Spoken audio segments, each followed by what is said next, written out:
My partner left me because I found out about his multiple affairs, and he told his new girlfriend that I was a psycho stalker, so I told everyone he's been faking his cancer. Posted by you/allspoony. My partner told me when we first got together that he had cancer and that if his operation didn't go well, it could be terminal. He said his treatments had also made him infertile, so imagine our shock and joy when we found out I was expecting at the start of 2024. We now have a beautiful 5-month-old daughter who is perfectly healthy and thriving, and he is in remission. My pregnancy was difficult and lonely because of all the intense treatments he went through while waiting for his operation. I did a lot on my own, knowing he desperately needed this to have the best chance possible of shrinking his tumor before having it removed so we could have a long, happy life together as a family. He is currently living with his mom while he is in recovery so that it takes the pressure off me caring for both him and our baby until he is well enough to move into our new home with us. He still comes to our house, and we go to his mom's all the time, so our baby isn't missing him. On Wednesdays, he has his daddy-daughter days, where it's just the two of them to make sure they are bonding well, and so he gets practice until he is well enough to care for her at home full-time, and give me a little break too. Last week, we had an attempted break-in at the house. I asked him to come over and stay here while I waited for the locks to be changed because I was scared, but he wouldn't. I was also talking to his mom, who accidentally let it slip that he wasn't home. Long story short, this is Reddit. I'm sure you can see where this is going. We argued for over 24 hours before my suspicions became too much, and I went to Facebook. It took me less than an hour to find the first two women. During my pregnancy, I was suspicious of a lot of things but put it all down to my hormones, as he would continuously tell me that I was paranoid and hurting him when I asked. One thing my paranoia just wouldn't let go of was his cancer and his treatments. I asked his mom about it, who told me he didn't have cancer but was receiving treatments. He has an autoimmune disease for which he receives transfusions. It's very serious but nowhere near terminal, and no operations were required. She also informed me he was in rehab, not the hospital. He was addicted to coke and was trying to recover for me and our baby. I never mentioned to him that I knew. I assumed it was the embarrassment of wanting to get clean without me knowing so he could be a good partner and dad. I was so proud of him for getting that help that I never spoke about it. With his autoimmune disease, his mom explained how brutal it had been for him and that he did have chemo a few years back, so maybe that's why he's confused. Pregnancy brain is a real thing, or maybe I was just too blindly in love because I accepted this and never questioned it again. After discovering the first two women, I sent my partner a message telling him to let his girlfriend know I was asking after her and not to bother coming home anymore. I'd had the locks changed after the break-in, so he couldn't get in. He panicked and started begging me to answer the phone and let him come see me so he could explain everything. I started to see everything through clear eyes for the first time and realized how long he had been gaslighting me. I told him no.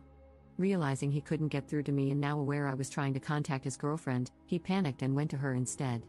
During that time, I found a photo she had shared of the two of them and posted it to my profile with the caption, "Can someone please ask this woman to contact me?" She instantly blocked me, but her sister got in touch with me instead. Apparently, the family has never trusted him and knew something was wrong. This affair is serious enough to have involved the family. She says he has told her not to speak to me, claiming I'm a deranged stalker he slept with once years ago and that I've been hunting him down, trying to convince people my baby is his. I sent her a photo, the birth certificate, and a picture of us in the hospital together to show her sister before he could lie to her any further. During this time, I was also messaging another woman who was furious about what he had done and was helping me with all the information she knew. She told me he broke her heart by cheating on her, not even realizing he was cheating on me too. So far, I have the current timeline. Chemo in March? A 19-year-old. Rehab from April to July? A woman of an appropriate age this time, but he was also cheating on her. August to now? His 20-year-old girlfriend.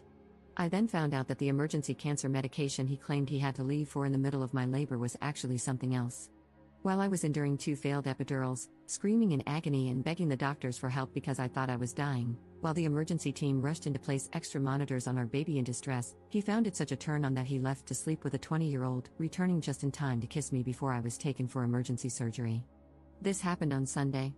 It is now Saturday of the following week. I made a post on Facebook calling out my partner for his actions, with photographs, medical notes, and evidence, asking people to leave me alone. I did this on Tuesday after 48 hours of no sleep, multiple calls to the crisis team, and a barrage of harassment from his friends and family, who now want to sue me for character defamation. If this were just a regular affair, I'd lick my wounds and move on. But I have now learned that I've been leaving my daughter alone with a substance addict who claims he doesn't know me or his daughter to others while simultaneously demanding custody rights from me. Dozens of women have now come forward, revealing that they also dated him during our relationship, completely unaware of me or each other. While this is obviously deeply upsetting, what troubles me most is that I've noticed a very disturbing pattern. He told every single one of these women that he has cancer and can't get them pregnant. I mentioned that my labor and delivery were difficult. I was induced due to an infection. My GP had told me I had an STI. Although I accepted the treatment and agreed to induction, my love-struck pregnancy brain never fully accepted it as an STI until I went back this week and checked my hospital discharge notes. There it was, in big, bold letters, sensitive, partner STI.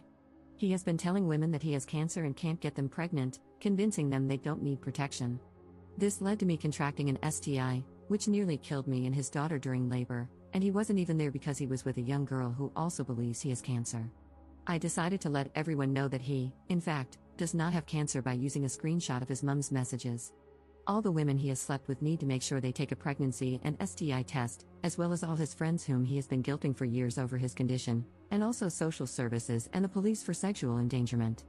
My daughter and I now have safeguarding in place from a local organization for women leaving abusive relationships, so I feel very safe revealing the truth about him and ensuring all of his partners are safe and informed, seeing as he couldn't uphold his legal obligation of declaring an STI.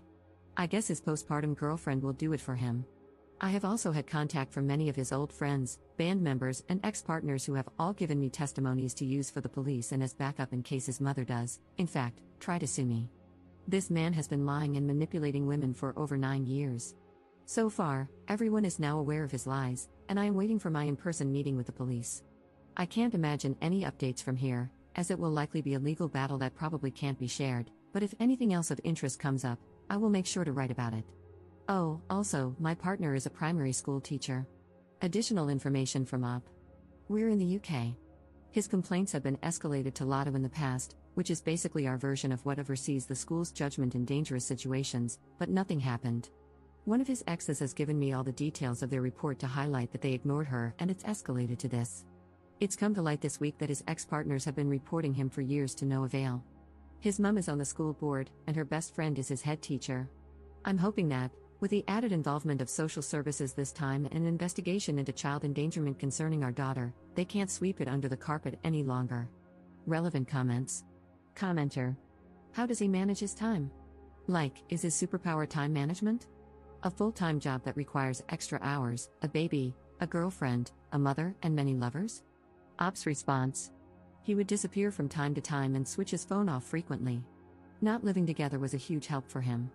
He would tell me he needed set days and times, as he could only work within routines for his recovery.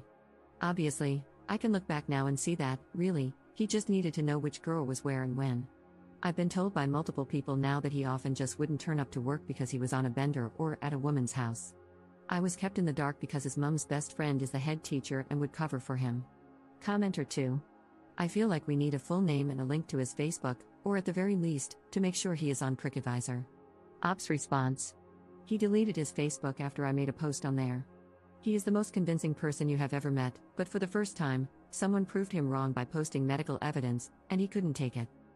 I'm waiting for approval to join PrickAdvisor UK, and are we dating the same man northeast to warn all the other women I couldn't find myself. Update 1 day later. I spoke to the police this morning. There's nothing they can do unless they find the substances on his person at school, so nothing is stopping him from snorting a line before work as long as he doesn't take anything else with him. They implied that the loophole is catching him behind the wheel, and if someone reported him driving on substances, they could catch him that way.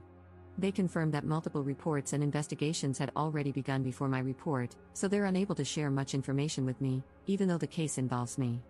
However, they told me it's imperative that I apply for Clare's Law and have helped me with the application. It can take up to 10 days for my in-person meeting to provide my documents, and then several weeks for the information to be shared with me. Knowing what I already do, I feel sick that they stressed how important this application is. I can't believe that in a few weeks, he's going to discuss me even more when I receive his police records. My only silver lining is that once I have the police reports, along with my medical reports, he doesn't stand a chance in family court, and my girl and I will be free to restart our lives together. Also, a little note, I've been looking for family court advice in a mum support group and found out that, luckily, she's only 5 months old, and any name changes can be made before 6 months with just one parent's consent. The witnesses don't need to be his choice, so I'll be removing his surname and his grand's name from her middle name. She'll take my surname and won't have any more ties to his family. I just wanted to add an apology here as well. A lot of people have commented on my poor writing. I'm a new mom who was lacking sleep even before all this came to light. Everything I've written has basically been one big vent. I know I'm no novelist, but I still apologize if it's been difficult to read. Relevant comments. Commenter. OMG, Op, you are a queen. I'm so proud of your fierce determination to protect your baby, yourself, and other potential victims. All this, and you're a new mama. Lordy, you're a strong woman. Hope that guy's prick falls off, bloody jerk. Op's response. I don't know why this was the comment that finally opened the floodgates for me, but thank you. I think they're happy tears.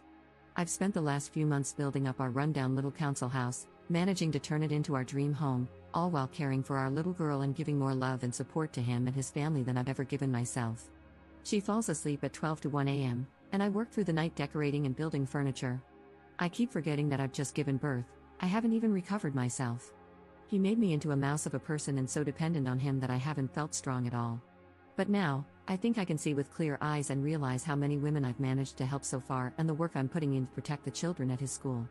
I do feel more proud of myself and hope that one day my baby girl will be proud of me too. Op responding to someone calling her post fake. And I 100% understand why someone would think and say that.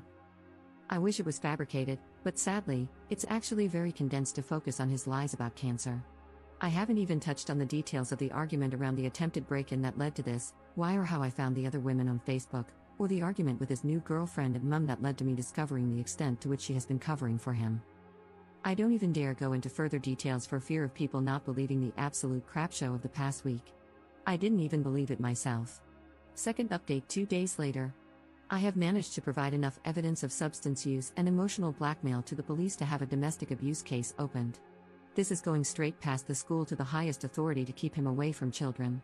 This is huge news and gives me such relief in knowing my child and others will be safe, but I still have that awful feeling of guilt for him. Just 2 weeks ago, we called each other bride and groom. I think it's going to take a while to grieve the person I thought I knew while dealing with the one I know now. I hope this is the point where he actually goes to rehab instead of lying about it and can find happiness and restart his life. I don't think I want to make any more updates now. I am unbelievably grateful for the kind words and advice, but I originally just wrote this to get my emotions out of my head to help me sleep better. Thank you all for helping and making my emotions feel validated in an absolutely insane situation. My little girl and I are going to be okay.